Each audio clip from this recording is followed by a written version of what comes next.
মা তো 9 মাস পালে, কিন্তু একজন বাবা সারা জীবন নিজের বাচ্চাদের পালে। মা ভাবে আজ আমার ছেলে কি খাবে, আর বাবা ভাবে আমার বাচ্চারা সারা জীবন কিভাবে খাবে। মায়ের ভালোবাসা হয়তো চোখের জলে দেখা যায়, কিন্তু বাবার ভালোবাসা বুঝে নিতে হয়। কারণ বাবা হলেন সেই বটগাছ যিনি নিজে রোদে পুড়ে আজীবন সন্তানদের শীতল ছায়া দিয়ে যান। মায়ের পায়ের নিচে যদি জান্নাত থাকে, তবে সেই জান্নাতের চাবি লুকিয়ে থাকে বাবার গায়ের ঘামে। অথচ বোকা আমরা মায়ের কান্না দেখি, কিন্তু বাবার হাহাকার ভরা দীর্ঘশ্বাসটা দেখার সময় পাই না। মা তো 9 মাস পালে, কিন্তু একজন বাবা সারা জীবন নিজের বাচ্চাদের পালে। মা ভাবে আজ আমার ছেলে কি খাবে, আর বাবা ভাবে আমার বাচ্চারা সারা জীবন কিভাবে খাবে। মায়ের ভালোবাসা হয়তো চোখের জলে দেখা যায়, কিন্তু বাবার ভালোবাসা বুঝে নিতে হয়।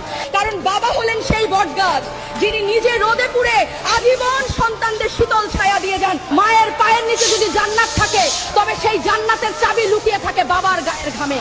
অথচ বোকা আমরা মায়ের কান্না দেখি, কিন্তু বাবার হাহাকার ভরা দীর্ঘশ্বাসটা দেখার সময় পাই না।